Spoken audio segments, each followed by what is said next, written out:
জানিয়ে দিব এই মুহূর্তে পাওয়া সর্বশেষ বাংলা সংবাদ। শুরুতেই শিরোনাম। নানামুখী আন্দোলনে চাপে পড়েছে ইউনূস সরকার, রয়টার্সের প্রতিবেদন।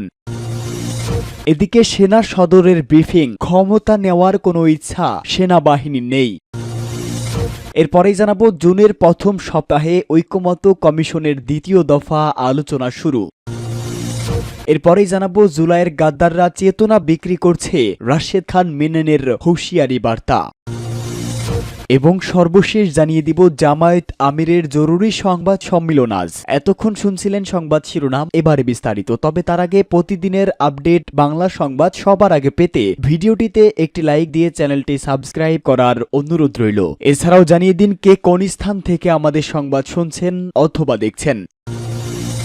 নানামুখী আন্দোলনে চাপে পড়েছে ইউনূস সরকার, বলছে রয়টার্স। বাংলাদেশে ক্রমবর্ধমান অসন্তোষ এবং রাজনৈতিক অনিশ্চয়তার মধ্যে প্রাথমিক বিদ্যালয়ের শিক্ষকরা অন্তর্বর্তীকালীন সরকারের বিরুদ্ধে সরকারি খাতের কর্মীদের বিক্ষোভে যোগ দিয়েছেন। গত বছরের আগস্টে অন্তর্বর্তীকালীন সরকারের প্রধান হিসাবে দায়িত্ব নেন 84 বছর বয়সী নোবেল শান্তি পুরস্কার প্রাপ্ত মোহাম্মদ ইউনূস। ছাত্র নেতৃত্বাধীন বিক্ষোভের পর তৎকালীন প্রধানমন্ত্রী শেখ হাসিনা ভারতে চলে যান। সাধারণ নির্বাচন অনুষ্ঠানের আগে দেশকে একটি পরিবর্তনের মধ্য দিয়ে পরিচালিত করার চেষ্টার সময় ইউনূসের প্রশাসন বেসরকারি কর্মচারী, শিক্ষক, রাজনৈতিক দল এবং সামরিক বাহিনীর চাপের সম্মুখীন হয়েছে। সরকার একটি অধ্যাদেশ জারি করেছে যার মাধ্যমে জনপ্রশাসন মন্ত্রণালয় দীর্ঘ প্রক্রিয়া ছাড়াই অসদাচরণের জন্য সরকারি কর্মকর্তাদের বরখাস্ত করতে পারবে। এটি আমলাতন্ত্র জুড়ে ক্ষোভের সৃষ্টি করেছে।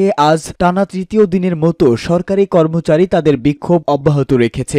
এই অধ্যাদেশকে দমনমূলক বলে অভিহিত করেছেন এবং অবিলম্বে এটি প্রত্যাহারের দাবি জানিয়েছে। বেতন বৃদ্ধির দাবিতে সোমবার থেকে সরকারি প্রাথমিক বিদ্যালয়ের হাজার হাজার শিক্ষক অনির্দিষ্টকালের জন্য ছুটি শুরু করেছেন। জাতীয় রাজস্ব বোর্ডের কর্মচারীদের বিক্ষোভের মুখে অন্তর্বর্তীকালীন সরকার রোববার কর সংস্থাটি ভেঙে দিয়ে অর্থ মন্ত্রণালয়ের অধীনে দুটি বিভাগ স্থাপনের আদেশ প্রত্যাহার করতে বাধ্য হয়। এরপর ধর্মঘট প্রত্যাহার করা হয়। গত সপ্তাহে একজন শীর্ষ ছাত্র নেতার বক্তব্যের পর রাজনৈতিক অনিশ্চয়তায় আরো গভীর হয় যখন ইউনূস বলেছেন রাজনৈতিক দলগুলো সংস্কার এবং নির্বাচনের সময়সূচির বিষয়ে একমত হতে না পারলে তিনি পদত্যাগ করতে পারেন। তবে ইউনূসের মন্ত্রিসভা পরিকল্পনার উপদেষ্টা ওয়াহিদ উদ্দিন মাহমুদ বলেছেন প্রধান উপদেষ্টা পদত্যাগ করছেন না। ওয়াহিদ উদ্দিন বলেন, আমাদের কাজ শেষ না হওয়া পর্যন্ত আমরা কোথাও যাচ্ছি না। ডক্টর মোহাম্মদ ইউনূস বাধাগুলো স্বীকার করেছেন কিন্তু একটি সুষ্ঠু নির্বাচন অনুষ্ঠানের জন্য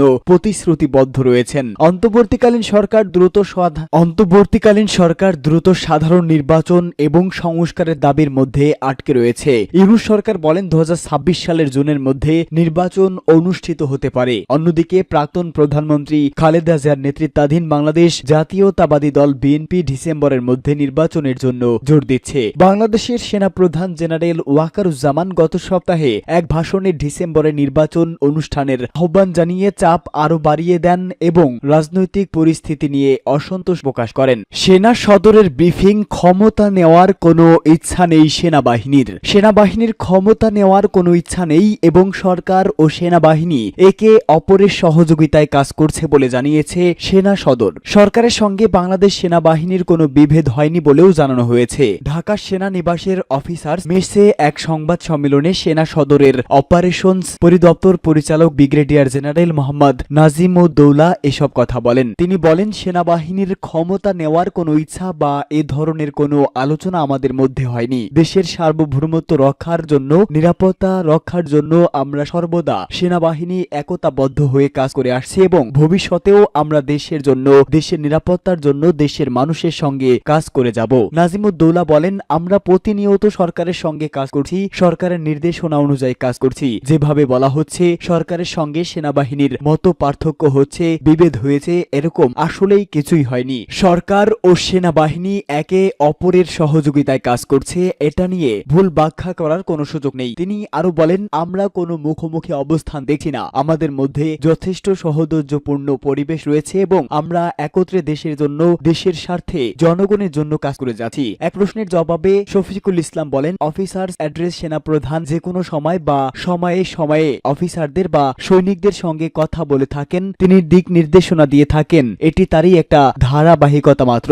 এখানে আমরা কোনো সাংবাদিককেও ডাকিনি, তিনি জাতির উদ্দেশ্যেও কোনো ভাষণ দেননি বা জুনের প্রথম সপ্তাহে ঐকমত্য কমিশনের দ্বিতীয় দফা আলোচনা শুরু। রাজনৈতিক দলগুলোর সঙ্গে জুনের প্রথম সপ্তাহে সংস্কার কাজ নিয়ে দ্বিতীয় দফায় আলোচনা শুরু করবে ঐকমত্য কমিশন। প্রধান উপদেষ্টা প্রফেসর মোহাম্মদ ইউনূস এই আলোচনার উদ্বোধন করবেন। 19 মে রাজনৈতিক দলগুলোর সঙ্গে ঐকমত্য কমিশনের প্রথম দফা আলোচনা শেষের পর দ্বিতীয় দফা আলোচনা শুরুর খবর এলো। রাষ্ট্রীয় অতিথি ভবন যমুনায় প্রধান উপদেষ্টা প্রফেসর মোহাম্মদ ইউনূসের সভাপতিত্বে অনুষ্ঠিত ঐকমত্য কমিশনের এক সভায় এ সিদ্ধান্ত হয়েছে। সভায় ঐকমত্য কমিশনের অন্য সদস্যরা রাজনৈতিক দলগুলোর সঙ্গে আলোচনায় সর্বশেষ অগ্রগতি সম্পর্কে প্রধান উপদেষ্টাকে জানান। এ সময় সংস্কার প্রক্রিয়া ও নির্বাচন বিষয়ে রাজনৈতিক দলগুলোর পাশাপাশি নাগরিক সমাজ ও ত্রাণমূলের সংগঠনগুলোকে সম্পৃক্ত করে জনসচেতনতা বাড়িয়ে তোলার পরামর্শ দিয়েছেন প্রধান উপদেষ্টা। প্রধান উপদেষ্টা বলেন, জনগণকে নির্বাচনমুখী করতে হবে, কেউ যেন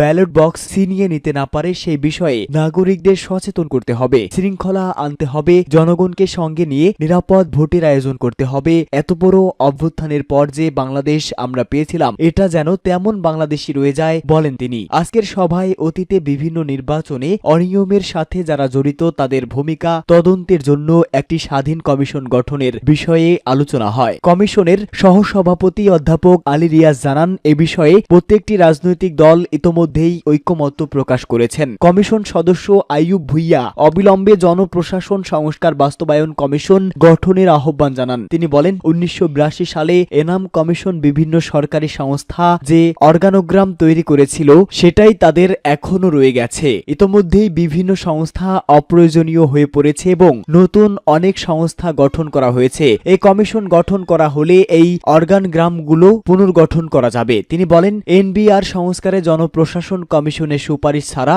আরো 2টি কমিশন কাজ করছে, যার ফলে এক ধরনের সমন্বয়হীনতা তৈরি হয়েছে। বিচার বিভাগীয় সংস্কার কমিশনের প্রতিনিধি এমদাদুল হক রাজনৈতিক দলগুলোর ঐকমত্যের ভিত্তিতে সুপ্রিম কোর্টের বিচারপতি নিয়োগে যে কমিশন গঠন করা হয়েছে তা যেন স্বচ্ছভাবে কাজ করতে পারে সেটি নিশ্চিত করার জন্য প্রধান উপদেষ্টার কাছে আহ্বান জানান। দুর্নীতি দমন সংস্কার কমিশন প্রতিনিধি ইফতেখারুজ্জামান প্রাথমিকভাবে গঠিত 6টি কমিশনের বাইরে গণমাধ্যম, শ্রম, স্থানীয় সরকার, নারী ও স্বাস্থ্য বিষয়ক যে সংস্কার কমিশনগুলো গঠিত হয়েছে সেগুলোর সুপারিশ বাস্তবায়নে একটি রোডম্যাপ প্রণয়নের আহ্বান জানিয়েছেন। নির্বাচন কমিশন সংস্কার কমিশন প্রধান বদিউল আলম মজুমদার 2008 সালে স্থানীয় সরকার নির্বাচনের জন্য প্রণীত খসড়া প্রস্তাবটি অত্যাদেশ আকারে প্রকাশ করার আহ্বান জানান। সভায় আরো উপস্থিত ছিলেন পুলিশ সংস্কার কমিশনের প্রতিনিধি সফর রোজ হোসেন। জুলাইয়ের গাদ্দাররা চেতনা বিক্রি করছে, রাশেদ খানের মন্তব্য।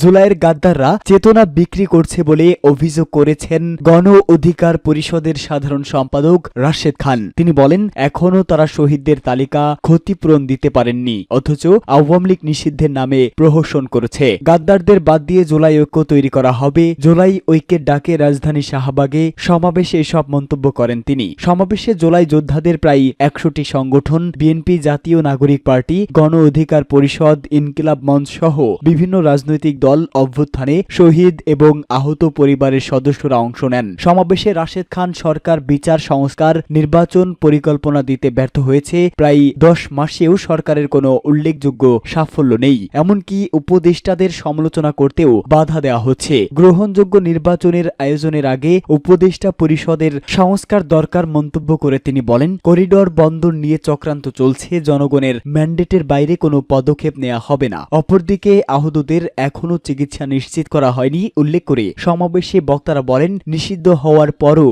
আওয়ামী লীগের কার্যক্রম রোধে প্রশাসন ব্যর্থ।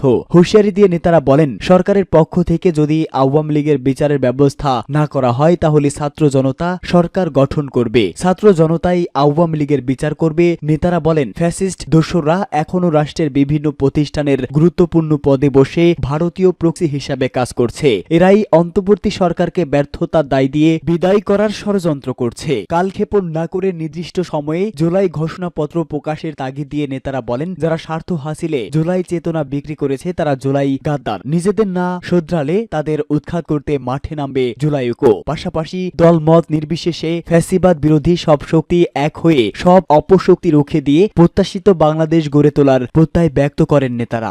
জামায়াত আমিরের জরুরি সংবাদ সম্মেলন আজ। দেশের বর্তমান রাজনৈতিক পরিস্থিতিতে জরুরি সংবাদ সম্মেলন ডেকেছে বাংলাদেশ জামায়াত ইসলামীর আমির ডাক্তার শফিকুর রহমান। আজ মঙ্গলবার সকাল 11:30টায় রাজধানীর কাকরাইলের ডিপ্লোমা ইঞ্জিনিয়ার্স ইনস্টিটিউশনের দ্বিতীয় তলায় মুক্তিযোদ্ধা হলে এই সংবাদ সম্মেলনের আয়োজন করা হয়। জামায়াতের সহকারী সেক্রেটারি জেনারেল ও কেন্দ্রীয় মিডিয়া এবং প্রচার বিভাগের প্রধান এহসানুল মাহবুব জুবায়ের গতকাল সোমবার গণমাধ্যমকে এ তথ্য জানিয়েছে। তিনি বলেন, জামায়াত আমির ডাক্তার শফিকুর রহমান জরুরি সংবাদ সম্মেলন আহ্বান করেছে। সংবাদ সম্মেলনে তিনি গুরুত্বপূর্ণ বক্তব্য রাখবেন বলেও মন্তব্য করেন তিনি।